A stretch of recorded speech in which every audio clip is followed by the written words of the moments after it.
Perfect.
What the hell is Saw Sports or whatever that last call was talking about? What the hell is that? Guys are from Free Love, man.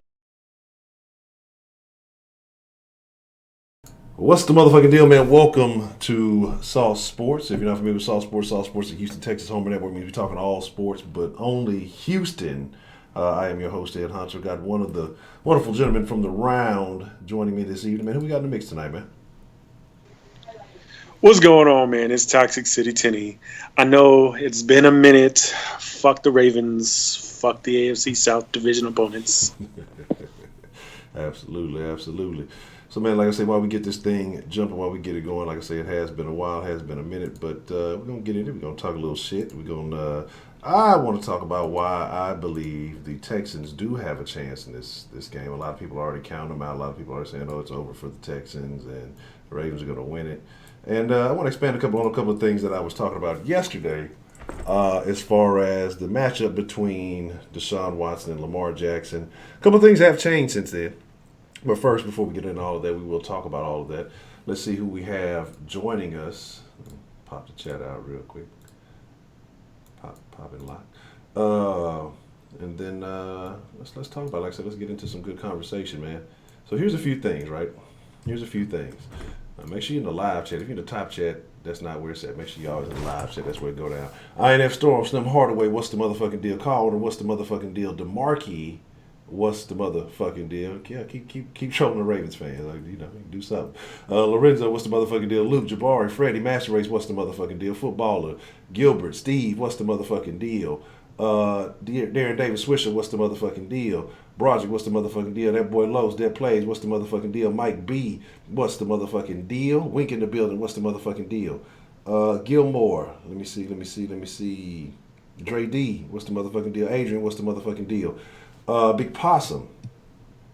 It's a very interesting name. Big Possum, Go 23, what's the motherfucking deal, man? Hey, let's get into it though, man. If I missed you, I ain't dish you. We got, like I said, we got a lot to talk about. We got about an hour to go today, man, and then we're gonna get into some, like I said, we're gonna get into some conversation. Yeah, some first things first. Texans have made a couple of moves. And I kind of want to get on it. Yes, hit that like button. Please hit that like button. I want to get on the moves that the Texans have made, or the moves that the Texans did make. They acquired Hargraves from the Bucks off of the waiver wire, which is interesting that, we were able to acquire him. So that's cool, kind of a stroke of luck. But I'm just looking at this secondary, and I'm going to talk about Hargraves in a second, but I'm just looking at this secondary. I know we had a lot of things to say about it initially prior to the season, had a lot of questions that were still, unanswered. The Texans made a couple of suspect moves. I guess you take what opportunities were given. But I have to give Bill O'Brien, the GM, his due. Okay, as much as I'm like, it's stupid. This GM by committee thing is dumb. He overpaid for player. Jason Thompson, what's the motherfucking deal? You're a fresh motherfucking ingredient. Welcome to Soft Sports. I got to give him his due. And what I mean by that is he's gone out and brought in some names that we did not have on this roster initially. And I would say, guys, I wouldn't say, but maybe with names, but recognizable. So you went out, you go get Conley. Again, you made a movie. Well, you didn't really make a movie, but you pick up Hargraves off the waiver wire. Tunsil early in the season. Kenny Steele's contributor. Hyde been a contributor. Duke Johnson's been a contributor. A lot of names that in this offseason when it was much more doomy and gloomy, you're just like, what is this Texans team going to do? And you take away these names, then I think you have the things that we were talking about earlier in the season. Now, we can't predict all the guys that got picked up. And so I'm going to eat a little bit of crow in the sense, even though I don't owe the crow, I feel, because nobody knew that these moves were going to happen. Nobody expected Bill O'Brien to be this aggressive. This was a whole new identity for him. But to sit here and say that these guys have not contributed, you be bullshitting yourself. Tunsil has been a welcome addition. Steele has been a contributor in the absence of Will Fuller. You have... like I say, Conley has played a couple of good games that he's been here. Hargraves yet to be seen. Tayshaun Gibson, I will say that the tight end numbers have gone down. The tight ends have not been eating on. I'm not going to give it all Tayshaun, but the numbers have gone down. And he did something that he did say. I will give him against the Chiefs, I believe, when he said, hey, I was the one that originally picked off Mahomes. I like Tayshaun because he does talk a little bit of trash. But outside of that, these guys have contributed a little something. I think if you remove all these guys and you have what we had prior to that, we ask some questions. What you got there, Tim, man? I just got to say, man, like, to all the haters prior to the season beginning, to all the haters, all the sauce haters, all the ones that said we were pessimistic, we didn't have no brightness. How you like all these moves we called that should have been made that got made now they're working out for us? How y'all like them? Because we said you need to go get a left tackle, whether you trade or pay him. What happened? We didn't trade and paid for one. There was a Ray, and I think it was Wink, and somebody else said, well, we need to get another wide receiver. Can't depend on Will Fuller all season. Correct. What to do? They packaged and got Steele and Tunsil. Wasn't anybody that we said we needed to get. Wasn't by name. You're right there. But as far as the moves need to be made, they needed to be made. And how about this secondary? We said there need to be more pieces on this secondary. And was it? I saw it on Twitter. There's a picture from week 1. The list of cornerbacks that we got, there's only 3 familiar names on there right now. And that should tell you a lot. And that's out of like 8 players. 8 cornerbacks we got on the team right now. And I still stand by my words by saying, fuck Gibson. Gibson gives. Call me fucking makes the interception hand-to-hand with a fucking wide receiver or a fucking tight end. Let me know when he's shutting them down like he's specifically on man-to-man. I will not give him any fucking love because I didn't respect him when he was on the Jags. I still don't respect him here. I know the shit talking gets people hyped, but that's just my opinion. I'm going to stick to my guns. Can't fault a man for being consistent, man. So here's my thing, though. Here's my thing, and a couple of things I want to address, too, as far as the Texans team. Then we're going to get into looking at this Ravens matchup. Somebody sent me something about statistics of Howard and Dillard. And I meant to bring it up, but I forgot to reply. But I think you got to look at a couple of things. Now, I haven't been keeping track with Dillard, but if I'm not mistaken, Dillard's still playing on the left side. And you have Howard playing right tackle. These are 2 different things. And I think it's Dillard's giving up 4 sacks. Howard's giving up 1. Howard was absent when we faced one of the better pass rushers he would have had to seen. I want to say, what was it in that Colts game? Was he out the Colts game that he was out? Whichever game he was out. Because I think he had to see Houston. I think he was out that game. I can't remember. I got a terrible memory. But so it is what it is. But the left side, you're seeing you're a better pass rusher. So it's more likely that as a rookie, he's going to, give up more on the left side than Howard would on the right side. And then the thing also is you count a lot of Howard snaps. He hadn't been a tackle the entire season. So I think that you got to take these things with a little bit of nuance. And this is not to shit on Howard. Howard has been better than expected, but we all told you he wasn't a left tackle. If he was the left tackle that everybody expected, the move for Tunsil would not have been made. So that kills that argument right there. So anyway, moving into it, some things I want to hop on, and I'd like to get your opinion, because I've had a lot of Ravens fans come to the sauce attacking me. I feel attacked. I feel oppressed over here by these Ravens fans. arguing this conversation of Lamar Jackson and Deshaun Watson. People told me, oh, Deshaun Watson or the Texans ain't never won nothing, but they're arguing about Lamar. But what has Lamar ever won besides a Heisman? I'd take a national championship over a Heisman any day. I'd take even getting to the national championship over a Heisman any day. And then we have the argument about this perfect passer rating thing. Oh, Lamar Jackson got 2 perfect passer ratings. Y'all don't watch the Ravens. Y'all ain't paying no attention. Deshaun Watson don't have any. My friend. That's where you're wrong, because Deshaun Watson had a perfect passer rating, I want to say, when they played the Falcons. And so if you look at it, he had a perfect passer rating, put it up over 400 yards, and almost throwing 30 passes. You look at Lamar Jackson's perfect passer ratings against the Dolphins at the time, who were the worst team in the league that everybody suspected of tanking, and then the Bengals, who are currently the worst team in the league. And they're fucking terrible. And so, again, that's cool. I'm not knocking them again. And I've said I like Lamar Jackson. But Lamar Jackson, stop bullshitting yourself. If you really believe that Lamar Jackson is in the same league of quarterback as Deshaun Watson, he is more athletic than Deshaun. I give him that. He's electric. He's exciting. What he can do with his feet, it's amazing. He's not that great of a passer. Miss me with the bullshit. Those are 17 of 20 passing for 324, 5 touchdowns, okay? And then you had another game where you're 15 of 17. You have perfect pass rates where you don't complete more than 17 passes.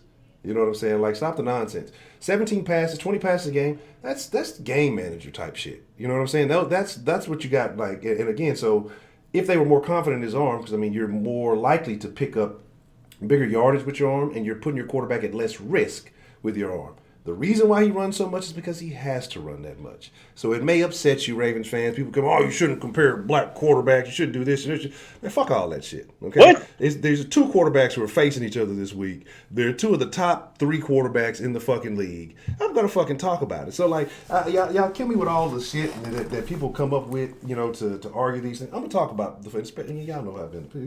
If y'all been in the den, y'all know I'm going to talk about everything. So, anyway, but again – and you look at Watson with 426 yards, 5 touchdowns, 28 of 33. That's a significantly better stat line, in my opinion, than 17 to 20.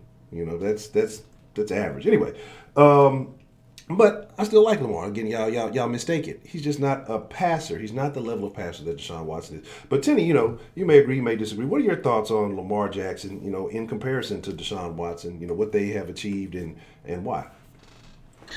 All right, so as far as the Watson versus Lamar Jackson thing, it's an established brand compared to an inconsistent brand.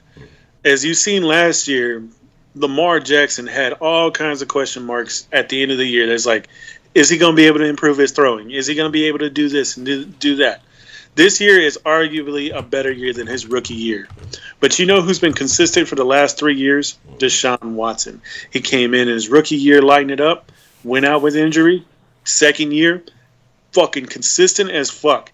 You go look at his stats, Ravens fans. The ones who are coming in here trying to tell us that Lamar Jackson is better because he won a fucking Heisman Trophy. What did Louisville do in the national scene? Not a fucking thing. And Lamar Jackson was that team. Where's Louisville now? You just got to look at the situations as far as what goes on. And the fact of the matter is, if you want to go to the college shit and talk about who's Heisman, well, Watson was right behind him. Look, the end of this day, right now in the pro league, stats earn the MVP vote, pretty much. And it's a quarterback award. And right now, Lamar Jackson is electrifying. Real recognizes real. I would rather watch a Ravens game than most other games if my Texans aren't playing. Don't get me wrong. I like Lamar Jackson too. And I don't know who the fuck comes up with these ideas or these rules that you can't compare 2 quarterbacks because of their skin color. That's just the stupidest fucking thing ever. These 2 men are at the highest point of what you can be on an NFL team. Who's more looked at than the fucking quarterback? Exactly. Now you look at Deshaun Watson and Lamar Jackson, he versus it, and you say, well, how can they beat me? They can both beat you with their legs. That's not a problem at all. If you want to say who's better with it, Lamar Jackson's better at it. He hasn't had to deal with the injuries that Watson has had, so Watson's going to be a little bit more hesitant. But that's going to filter into what my point is about this whole breakdown. Then you ask, who's going to beat you with the arm? Obviously, it's going to be Deshaun Watson. Lamar Jackson cannot throw the rock as well as Deshaun Watson can. Now, does he have some talent on that wide receiver team? Or that not wide receiver team, but the Ravens team? Does he got some talent? Yeah, he's got some talent there. They got some guys that can catch the ball.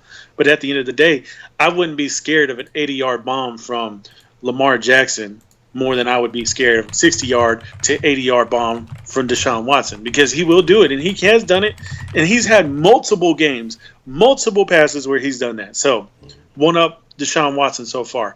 Now it comes down to the most important part about the fucking quarterback position. Who's more liable to beat you with their mind, Lamar Jackson or Deshaun Watson? And that goes right back to Deshaun Watson. Lamar Jackson does not have the wealth of knowledge that 1 year that he's missing against Watson can give him. Watson is playing at a totally different level than he has the prior 2 years, a more consistent, a more efficient way. At the beginning of this season, he was a little rocky, but he was nowhere as rocky as he was in the second year. Now in his third year, he's become more of a mature player, more of a let me make this play through the air instead of just relying on my legs. He knows when to pull it down and when to put it up, just like Russell Wilson.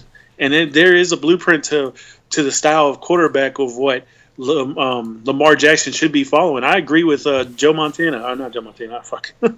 Joe Young. Steve Young. I mean, fuck. I'm all over the place. Mighty Joe Young. Mighty Joe Young.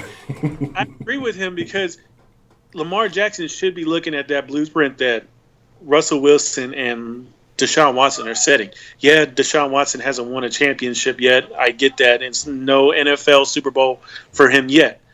But at the end of the day, you got to look at it, man. Your legs can get you so far. Yeah. Your limited arm can get you so far. It's time to start playing smarter through your X's and O's than just with your raw talent. And I think that's something that has always hindered Heisman Trophy winners coming into the league. Yeah. They're talented. They're hands down above everybody else as far as numbers go and all of that. But at the end of the day, how many Heisman Trophy winners are leading fucking Super Bowl teams year in, year out? Exactly. And here's my thing, too, to kind of expand upon that. You look at the line that Lamar Jackson was presented with compared to what Deshaun Watson just got a line in year 3. The Ravens line has been decent, been pretty good this year. I think he's only given about 5 sacks. The things, the ups and downs that Deshaun has had to go through, you can question coaching, you can question play calling, you can question a lot of things. People talk about the record, what is he, 13-3 or 16-3, something like that. Well, and as a starter, well, that sounds good. That sounds really nice. But, he's got these game-winning drives. Think about all the game-winning drives Deshaun Watson has had, only for them to be fucked up by the defense giving up big plays. I mean, inexcusable plays multiple times. There's 3 or 4 games that come off the bat. I mean, you can think of that Pats game. You can think about that Seattle game. You can think about the New Orleans game this year. And, I mean, these are against not only just game-winning drive, but against top-tier quarterbacks. And so I think Deshaun has this gear that he turns on when he knows the guy on the other side is just as capable or maybe a greater, getting a certain level of recognition. Deshaun Watson's going to turn on. He's going to play, and he's going to execute. And, again, we've seen him do the things in a sense that Lamar does. Lamar is a little bit more shifty. I'll give you that. I mean, it is what it is. I don't think he's as shifty in the pocket. He's crafty in the open field when he has space to make you miss. I don't think he moves in the pocket like Deshaun Watson.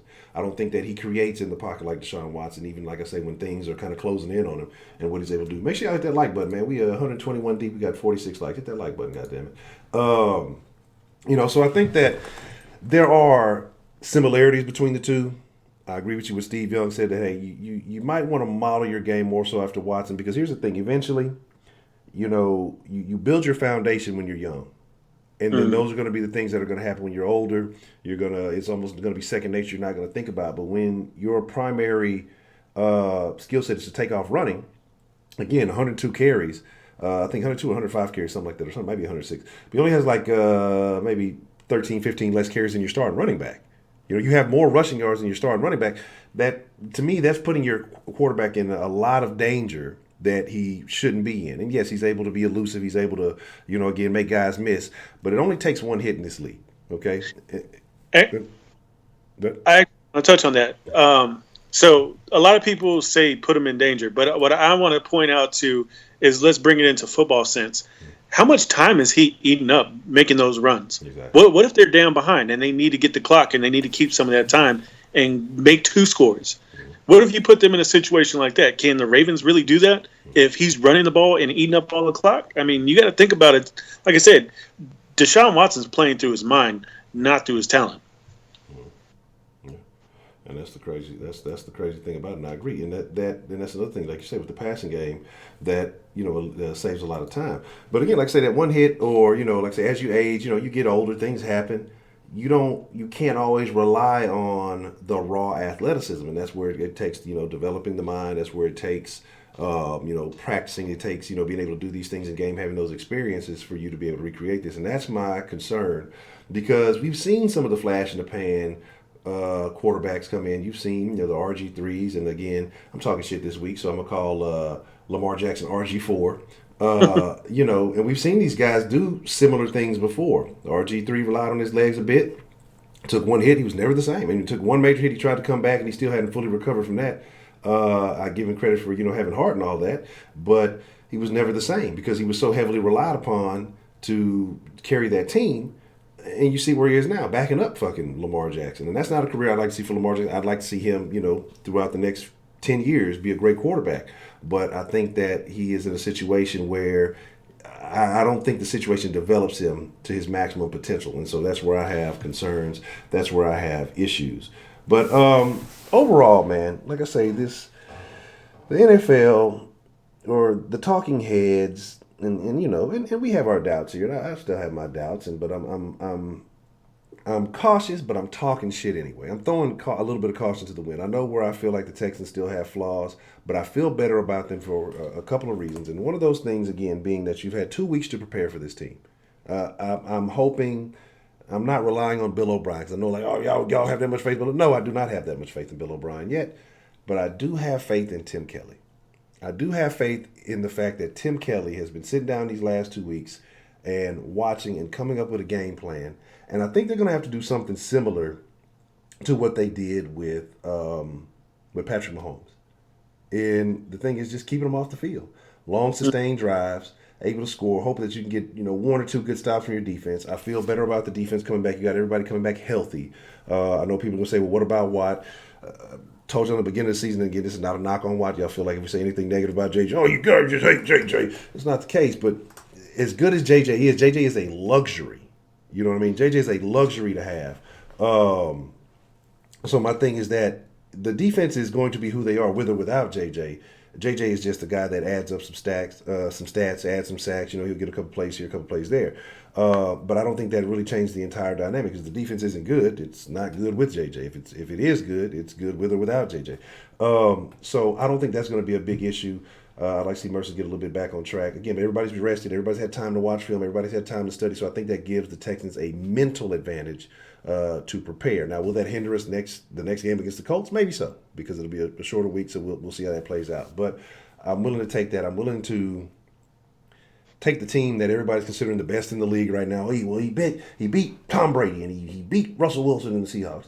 That's cool. He did. They give him that. I'm not going to take anything away from the man. It is what it is. Those are 2 teams that we talk about as Texans with Deshaun Watson that we would have wished in his rookie year that we had those games back. And those are not games that you can even take away from Deshaun Watson, because to me that was on Bill O'Brien and the way his lack of trust in Deshaun Watson at that time. But anyway, so I'm not going to knock him for that. But I would love to right now, because this is what puts Deshaun Watson in that MVP conversation. If you go into Baltimore, you knock the Ravens off, and you outplay. And here's my thing: even win or lose, Deshaun Watson's going to outplay Lamar Jackson. Period. If we lose this game, it's going to be because of the defense. It's going to be because of Romeo Crennel. I have no questions. I have no qualms. I know Earl's on the other side. You got to respect Earl. They got some guys that you have to respect. But again, I think that. I'm not sure still about Will Fuller. I know he was questionable yesterday. I don't know if he practiced today or not. I don't know if anything's changed. If that entire receiving core is healthy, bring him on. I think we have the weapons to hang with anybody. But absent Will, I think we're still good. But, it's nice to have that additional weapon because Will changes the way that you play the game. It changes the way that you're going to cover Watson. It's going to open up things for slot guys. It's going to be very interesting. But overall, if you're just talking head-to-head in the matchup and not just the quarterbacks, I mean, what do you feel is the biggest issue that we have to be concerned with Baltimore? Or do you feel like the Texans match up well? Do you think that we have a chance? Or do you think the Texans win this game, lose this game? What are your feelings on this one? The biggest issue we got is tackling. Our huge tackle sometimes, and it's out of this world, like how far they've fallen off from the last 3 years. If you really want to take a look at it, this defense is nothing special that we got fielding for the Houston Texans. The best part about them is their run defense, but that's because we're capable of having bigger guys on the line now. I would say that the Houston Texans are in a fight, and I agree with you 100%. I love the way now, whether it be Tim Kelly or O'Brien, but I love the way O'Brien's coaching staff handled the Chiefs game. I love the way we handled this last Jags game. It was an absolute, I guess you would say, ode to the talent of our team. We played off of the offensive strengths, and we really got to start to understand that as this team progresses forward with this season. The offense is the new stallion. The offense is the new sports car for the Houston Texans, and we have to start putting the right gas into it and making it go right. So this defense, I would say, would be the scariest part for us. Is it going to be a play that they give up too late in the game, or is it going to be a play that they should have not given up early in the game? I know a lot of people are probably sitting there arguing what I'm saying right now in the chat, but the numbers don't lie. The defense is absolutely unrefined in the way that they play their games, and this 10-yard cushion we give to wide receivers may be a blessing in disguise this game. And I know it sounds weird saying that right now, but I mean, if Lamar Jackson, if you got to force him to do one of his weakest points of his game, and that's the pass, by all means, as long as he ain't scoring off the pass, then give him the 10-yard cushion and make that his first read and tackle the guy short of the first. Do what you got to. As far as if we win this game, it's going to come down to the wire, man. I do not see this game being over until at least the last minute of the game. Okay, so kind of looking like how we started off this season. A lot of those close games, a lot of shit coming down to the wire. And I can see it being a close game. I don't think it's going to be a blowout on either end if it does go either way. But what I agree with you as far as the tackling has been atrocious because you just sometimes it's been terrible. There's been times like these guys professionals. The arm tackling is just out of the whatever happened to the hips don't lie? Is that just something that they forgot in college? Like I remember when I was young, that was preached to me daily when I went to practice. The hips don't lie. Tackle for the hips. The hips don't lie. Why the fuck is it so hard for people to keep that knowledge inside their head? Why are they missing these tackles? I don't get it. I agree. My thing too is but with this secondary, and that's what I want to talk about. I know y'all are asking about Vernon and the addition. I'm curious to see if they try to get him in this week. They say that they have a system for catching guys up to speed quickly. So it's for a former first rounder to kind of fall in your lap. That's going to be interesting to see how that plays. He had a little bit of injury history, but it's no big deal. I think he missed out in 2018, but an additional, it's better than Phillip Buchanan. It's better than a lot of the cheap T-shirts they were tending to pick up. Still trying to figure out why Adams is on this team, but anyway. But again, so now you got a guy like Hargraves, you got a guy like Lonnie Johnson, you have Bradley Roby, you have Gary Conley, and you still have Jonathan Joseph out there. What do you think is the game plan? Do you see Jonathan Joseph starting this game, or do you feel like this additional pickup of Hargraves, even with all these other guys coming back healthy, does that tell you something?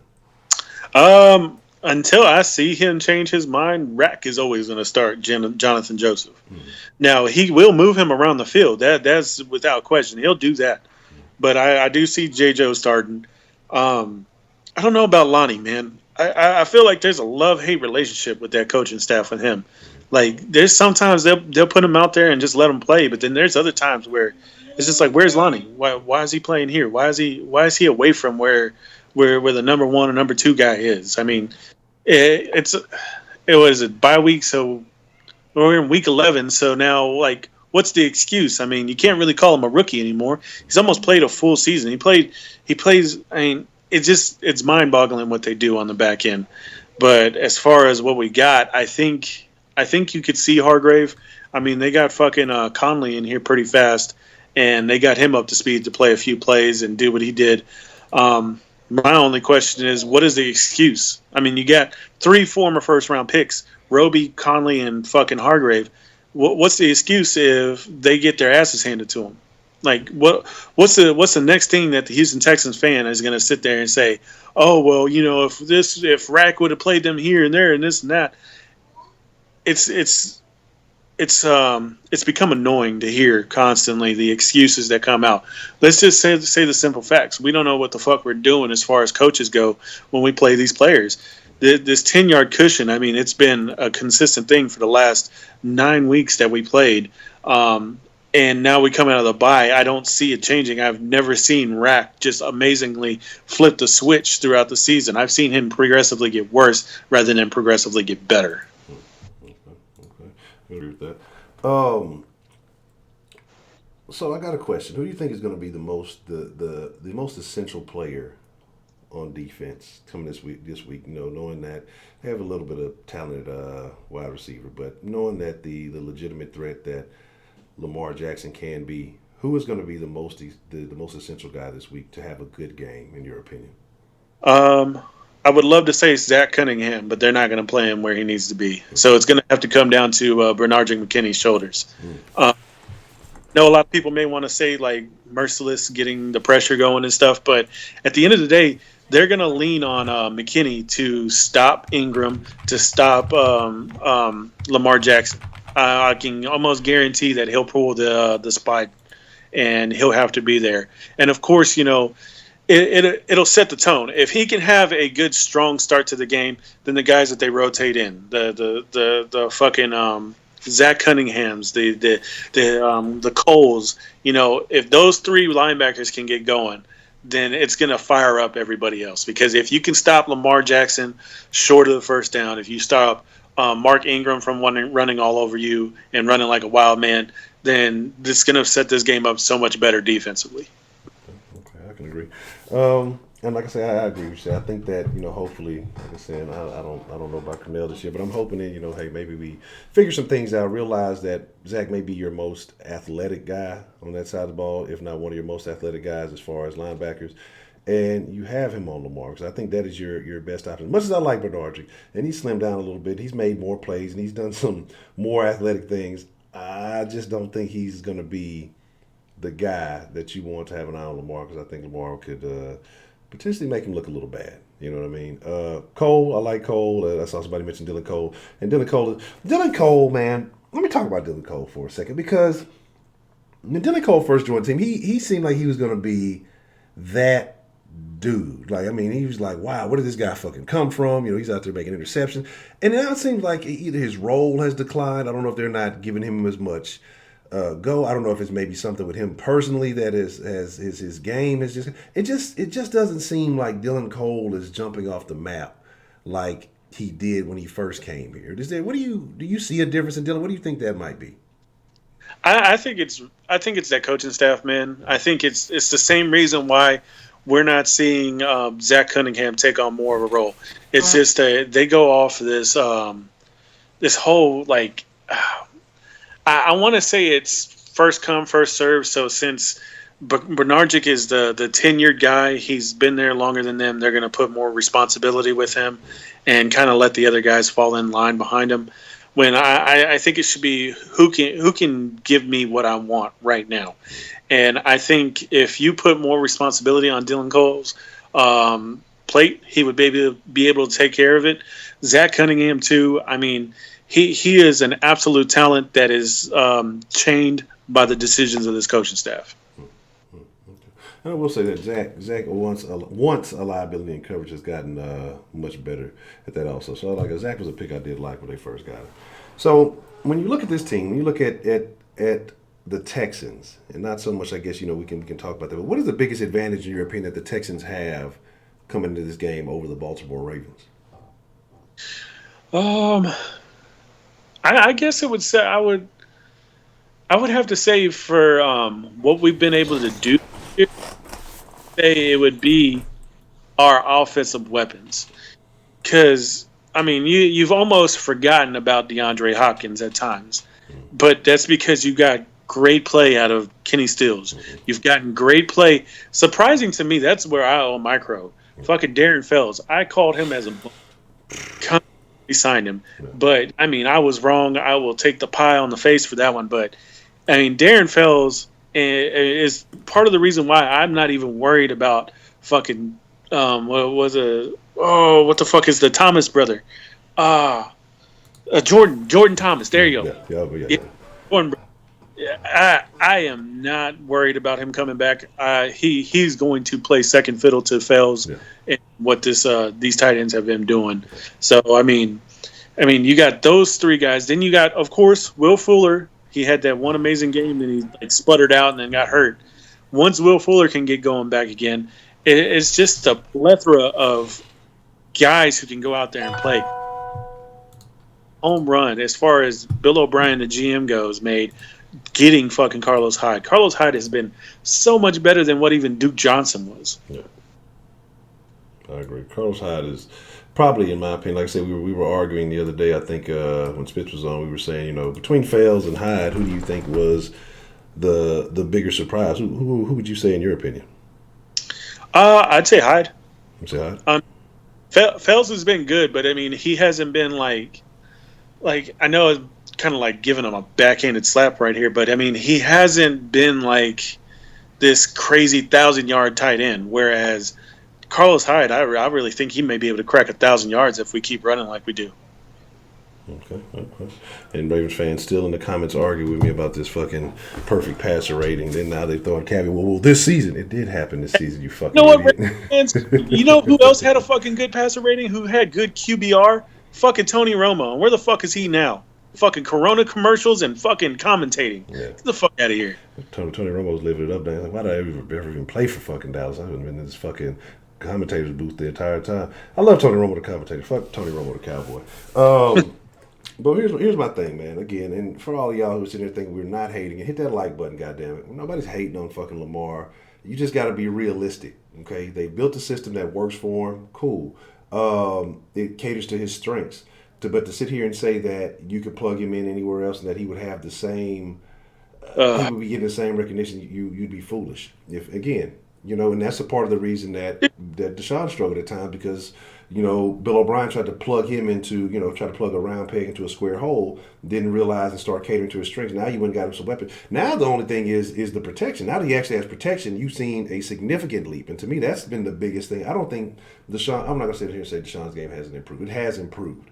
But the fact that he has protection has been so much of a plus for him that I don't think he's making those rash decisions that, people say, he's holding the ball too long. One, people say he would hold the ball for 4. He didn't have 4 seconds to hold the fucking ball. 2, I mean, you got motherfuckers cracking. I mean, it just, again, I think a lot of people just really refuse to acknowledge certain things. Well, they look at records, they look at, history, look at the numbers, and, Bill O'Brien got us this and he got us that. And I acknowledge that. I was on the Bill O'Brien train last year. But to me, it's been talent has been the biggest change. You can't put Bill O'Brien in the category of some of these other teams, these guys like the Belichick. Belichick, I don't think he's in his own category because, again, you fucking take a fucking team of replacements, he's going to take them you give him Tom Brady and a bunch of replacements, he's going to the fucking Super Bowl. But, but to sit here and say that he's in the upper echelon of some of these coaches, like certain people are trying to say, he's a top this coach, top. Like, he's not there. He still has things to prove because more often than not, he's taking L's against the best coaches. He beat Andy Reid. Cool. That's a step in the right direction. Now let's see it happen consistently. You beat Harbaugh. Cool. Another step in the right direction. I think Bill O'Brien has to pad out his resume this year. And I said that in the beginning of the year. If he shows you that he cannot beat the better head coaches in this league, then it's time to move on no matter what the record is because you're going to have to face those teams in the playoffs. And if you can't beat them in the regular season, you sure as hell is not going to beat them in the playoffs. And so far, like I say, to me, he's kind of 1-1 because you lost against the Colts and then you win against the Chiefs.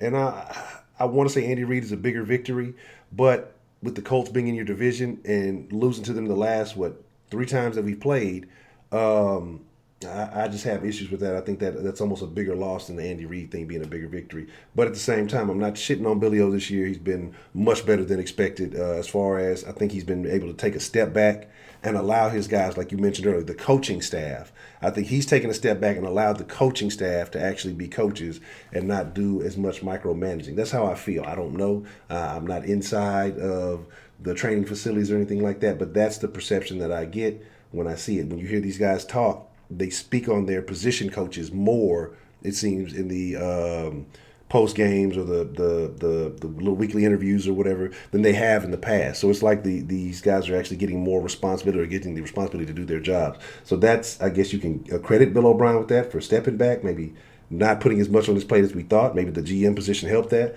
But again, I still think he has a lot to prove. So I don't think he's in that conversation. I'd say this much. I'm still in the fire Bill O'Brien camp. And, I mean, Ravens fans, I don't give a fuck about your hurt feelings about us not sucking or jacking off fucking Lamar Jackson. Fuck out of here. He's not my fucking quarterback. Fucking Deshaun Watson's my quarterback. Get the fuck out of here. Fucking Ravens fans. You fucking bullshit. I mean, I've seen us whoop y'all's asses plenty of times. I've seen us fucking hand out fucking 30-0 on y'all's asses. Fucking pitch a shutout on y'all. So don't be surprised if some shit fucking goes down the other way than you think it's going to happen with us. Now, as far as Bill O'Brien goes, I got this much to say.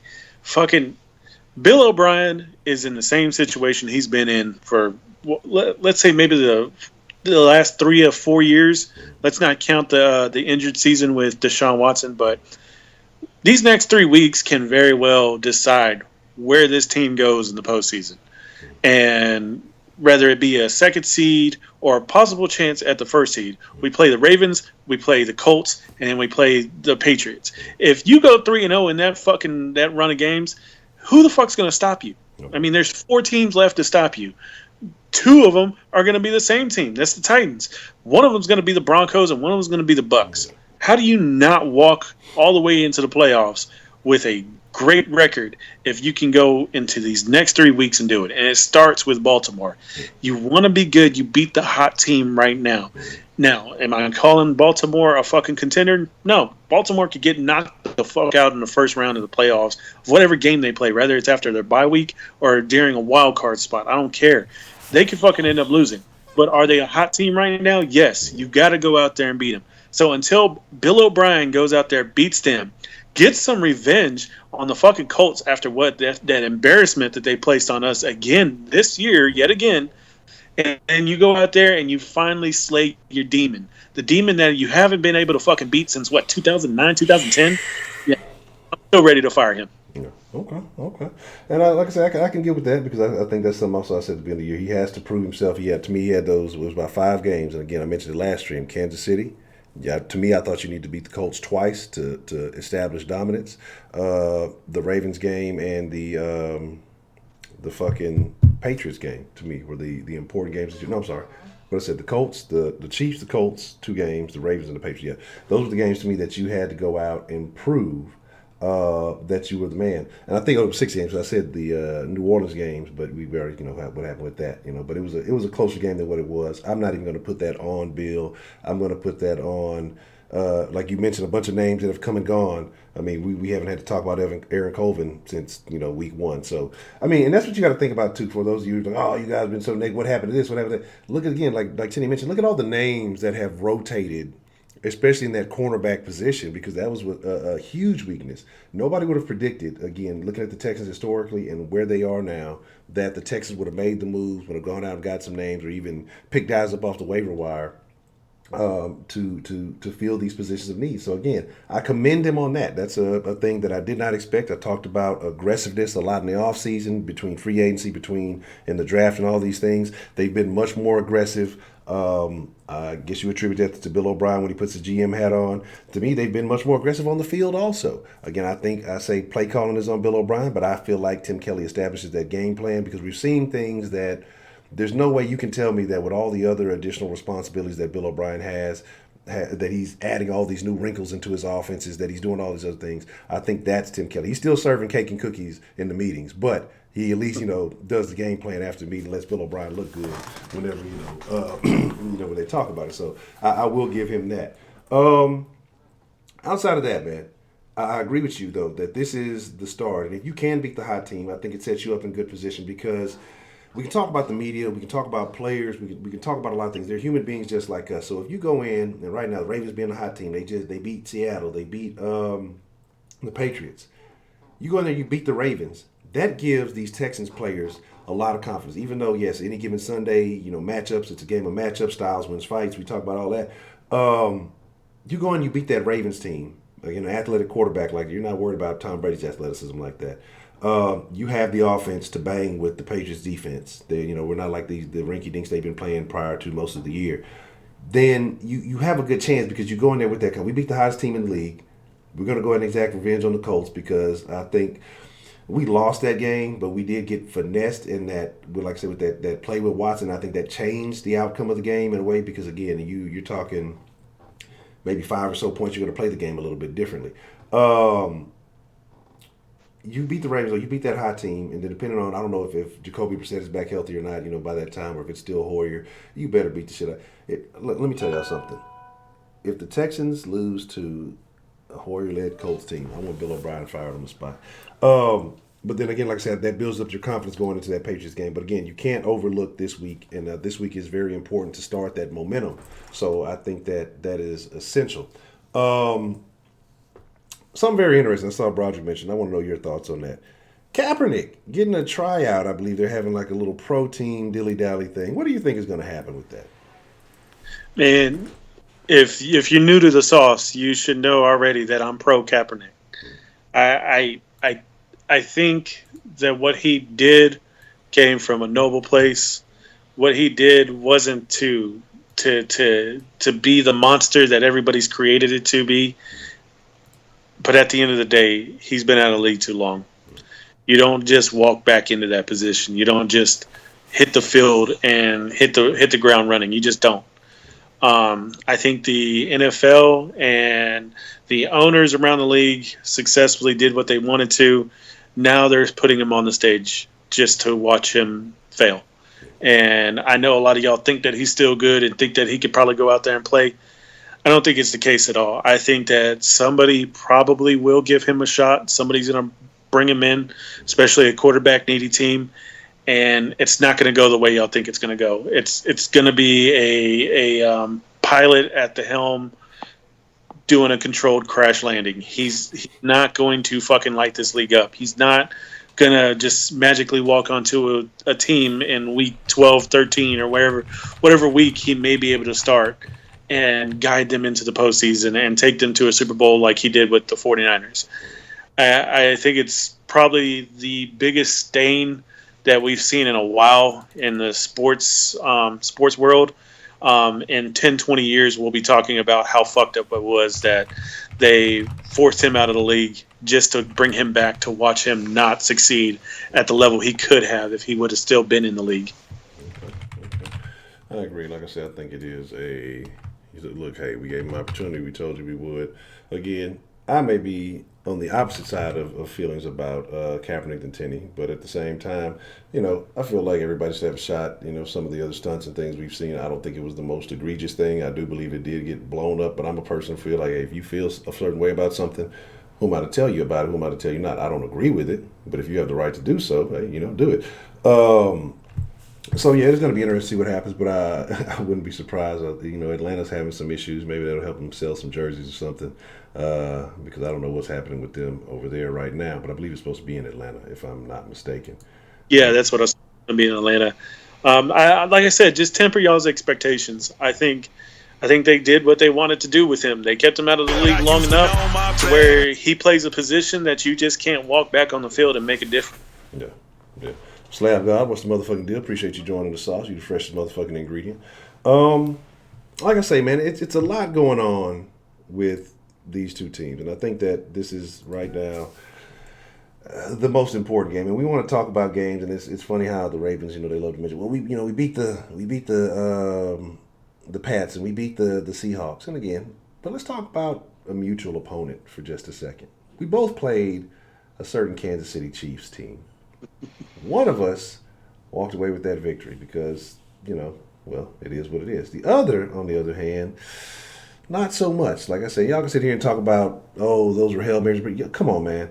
There was two of them passes late in that game that fucking Lamar Jackson threw. Those were fucking prayers. You can justify them however you want to. Lamar is not that accurate, even with 150 less. I'm sorry, not 150 less, with like 50 less passes than Deshaun Watson.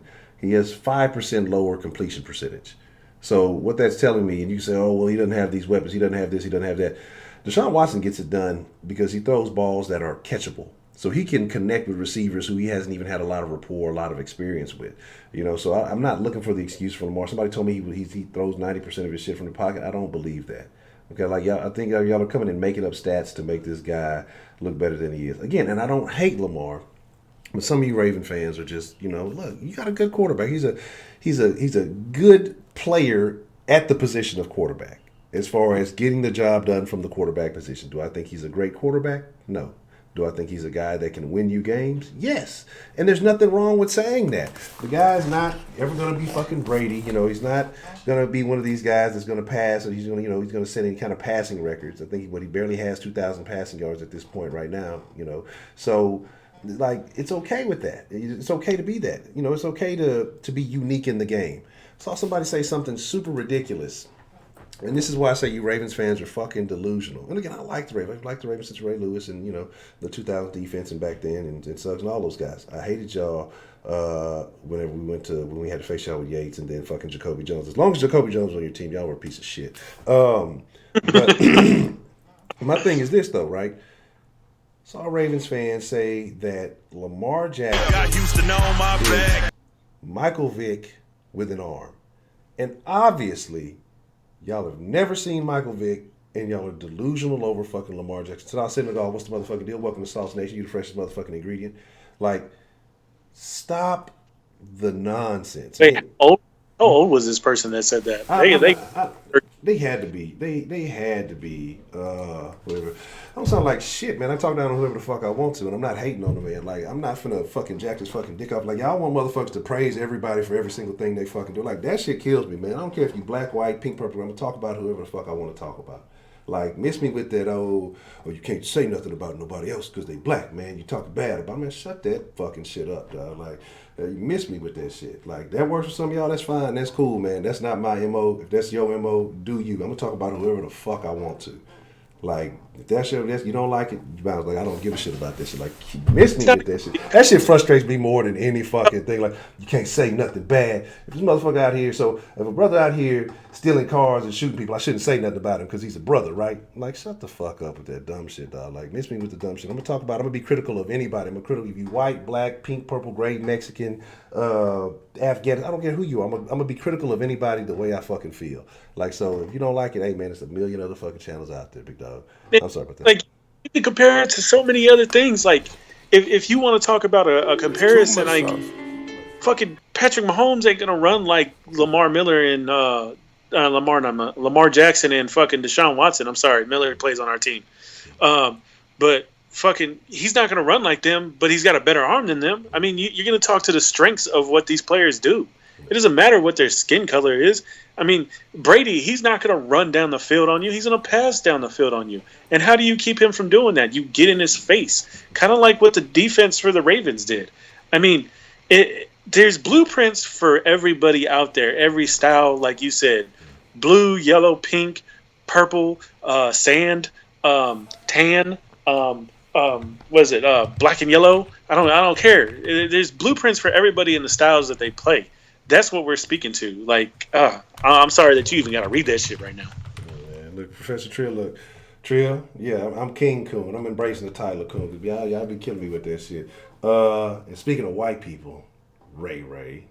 Interesting. What's the motherfucking deal, Ray? And look, Jay Dizzle, don't make me call my partner Kenneth on you, man. I ain't talking about simping Ken. Yeah, you know what Kenneth I'm talking about, man. You know what I'm saying? You know what Kenneth I'm talking about. You don't want that smoke, Professor Trill.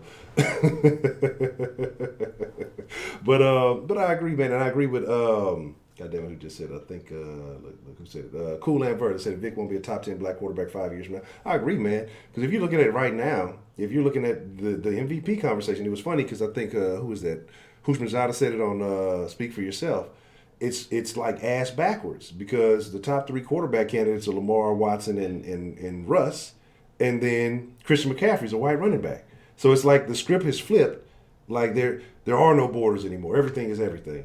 But here's my thing though. My thing is this, man. Like my thing is that. Yeah, look at you, trick. You don't want that action, man. Don't make me dial the lines up again in the den tonight. Oh yeah, man. Look, plug. Make sure you subscribe to the Den if you like free speech and real conversation. Last night was extremely interesting. We did something different in the Den last night. Oh man, I don't know if we ready for that. But here's my thing, man. And again, like I say, you can't if it's a hindrance to critique somebody because like you offer a fucking shield of protection, just because, man, miss me with that bullshit. I'm available to be critiqued, no matter what I look like. Hey, hit that like button, man. We 136 deep. We was up to 150. We still got 86 like. Hit the fucking like button. Eastside Hero, appreciate the love, man, through the super chat. So you're looking for a thick snow bunny like Cheetah Johnson? Well, no. Well, no. Everybody has their blueprint. Well, here's my thing, man. Here's my deal. You know what I'm saying?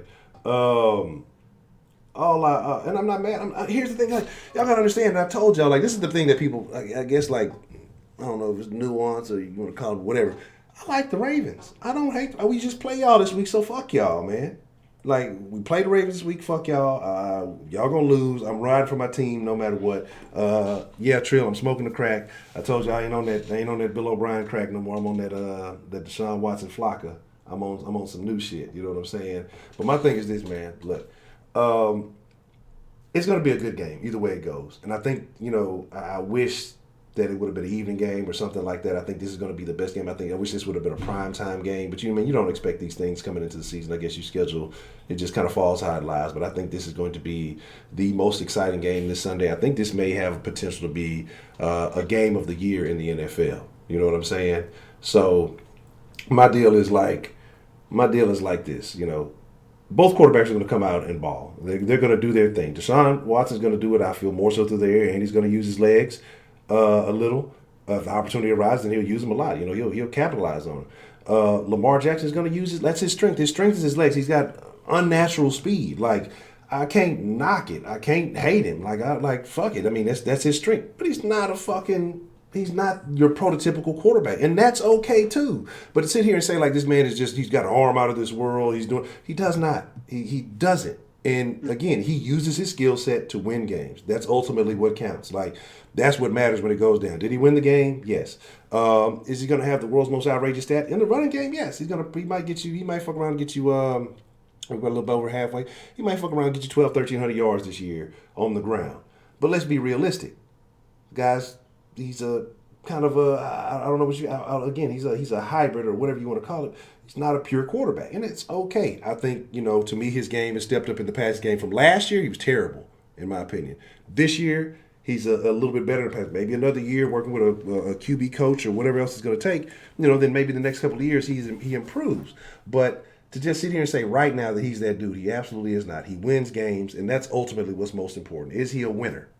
But has he done it in the big stage? Has he done it in the big games? Yeah, he beat the Pats, but it's a regular season game. Where is he in the playoffs? You can say the same thing about Deshaun. But if you want to talk about historically, because people, he beat the Heisman. Well, Deshaun won a national championship, carried a team on his back, put Alabama on their heels 2 years in a row. You know what I'm saying? So that's my thing. But outside of that, man, it is what it is. We're going to get ready to wind up short. Anything else? Is anything that we missed that you want to speak on there, Tim? Anything that you just crossed your mind that we may not have touched on in the conversation? No, just to touch on that stuff, it'll be surprising. Like, if we go into this game, we shut Lamar Jackson down on the ground, but he beats us through the air throwing $300 yards, $300. Get the fuck. My mind is making it rain on us. Even as bad as our secondary is, and as bad as our defense is giving up pass yards, if he was capable of putting up 300 yards and like 2 TDs, I don't care about the interceptions. He could throw interceptions. That's not going to change anything if we can't win the game. But if he beats us that way, those 300 yards, let's say even 290 yards, 2 TDs, then that's an impressive step forward for Lamar Jackson as far as how he plays the game. But if we shut him down and he can't win through the air, then that just goes to prove everything that we've been saying tonight is true. Like, y'all Raven fans have to be honest with yourselves. I love Deshaun Watson. He is my quarterback. But at the end of the day, Deshaun Watson is not the only person on this team that affects how we win. It's the defense too. He has lost games this year because the defense does not follow up what he's capable of doing. His coaches have gotten in his way. So you can be in love with Lamar Jackson all you want, but be honest with yourselves. There are certain situations that he could be put into that could cost a game to be lost, not by his hands, but by the rest of the team's hands. And that's what this whole game is about. It's how can you cause the other team to get in their own way. And Deshaun Watson, he's just better at quarterback right now than Lamar Jackson, and it's period. I mean, he's got an overall game better than Lamar Jackson. Lamar Jackson's not passing for more yards than Deshaun Watson, and this system doesn't allow for a lot of yards to be passed. And I mean, Deshaun, I mean, he's good with his feet, and he knows when to get down and when to go. So I mean, it's two completely different animals, but the same position. It's too much sauce. I agree. Fuck you, Professor Trio. What? Talking about Honcho look like he got a garage full of jars with hurricane water. Some shit. Hold on, he's doing it to the day. I got the exact thing. A garage full of mason jars filled with hurricane water. This nigga, look, that's all right. That's all right, man. I'm calling my partner Kenneth on you. You know, we get in the den this evening. Don't run. You know, you looking for you. The cab, they're gonna get fired. But my thing is this, man. Here's the deal, man. Whether you Texans fan, whether you Ravens fans, look, it's all good fun. It's here to talk shit. It's all sports is for everybody. It's a Houston base. We're Houston primarily, but everybody's welcome. Man, we got Pats fans, we've had Chargers fans, we've had Giants, we have Colts, we've had Titans fans who come through. So everybody's welcome. We're gonna talk big shit. And outside of this game, we wish y'all well. And unless we see y'all again in the playoffs or something like that, then it's gonna be fuck y'all all over again. But right now, you know, kiss my ass. Fuck Lamar Jackson. Fuck Mark Ingram. Fuck RG3 too. You know what I'm saying? Like, all y'all, you know, Earl Thomas, love Earl Thomas. Fuck Earl Thomas. Let me see, you know, it's just like, it's healthy competition. A little bit of healthy shit talk. But I really do genuinely believe that the Texans have a better shot in this game than people are giving it, you know. And the reason why I feel that way, and somebody just mentioned too, that we came into this season, the secondary was a huge liability. They're still questionable. There's still some issues because you still got guys you have to see. Roby has been better than I thought. I'll give him that. Conley over the last couple of games being relatively new has been all right. I have no qualms against that. Like you mentioned about Johnson earlier, he's hit or miss. You know, sometimes he's about 50-50. Sometimes he'll make a great play. Sometimes he'll have some boneheaded penalties. It is what it is. But I'll give him, you know, the rookie mistakes. But again, I think it's going to be interesting to see how Vernon comes in and what he does. It's going to be interesting to see what they do with J. Joe because as much as, again, I'll say it again, I appreciate everything J. Joe's done for this team. But I'd rather see J. Joe on the sidelines with the little Bose headset on than out there in a Texans uniform. And the reason why I say this is because it's just like, even if you are expecting J. Joe to do well, he's getting dinged up going out, you know, 2 or 3 times a game. He's starting to look like fucking, who was the lineman? He's out. You know what I'm talking about. The fucking would get hurt 2 or 3 times a damn game last year.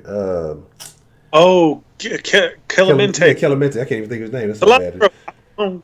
Yeah, he's looking like the Clemente of the secondary right now, you know. And so I'd rather, you know, you have a career or a life after football and not be dying and letting Leonard Fournette run you over and all that other good shit. But here's the deal, man. Sauce Nation, appreciate each and every one of y'all, man. Y'all hit that like button if you like. Hit that dislike button if you don't. I don't really give a shit. Just, you know, let me know you're alive. With that being said, we're going to get ready to slide up out of here, man. Tenny, anything you want to say to the people before we get out of here, man? Man, after this week, I'm going to start a collection for a Bass Pro Shop gift card for Jonathan Joseph. Right? Please donate at your local and dollar store, wherever you might family. God damn.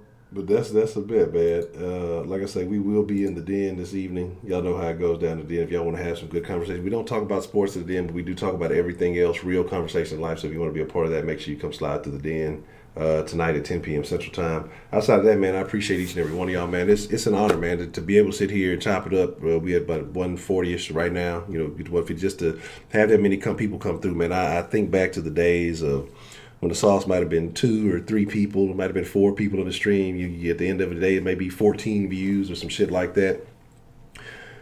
And just the growth that this channel is taking, especially with the Roundtable, Man, I just want to say a shout out, appreciate to all of y'all. And just like I said, the sky's the limit. A lot of things going on, but like I said, we're gonna keep on pushing. We're gonna keep on rising. Shout out to everybody who's been holding it down. Shout out to everybody who has been just, been a part of this thing since day one or whenever you discovered it and you've been rocking with it, man. But with that being said, y'all be cool like y'all be cool. Y'all the freshest motherfucking ingredients in the world. But most of all, y'all stay saucy. Hey, man, we out.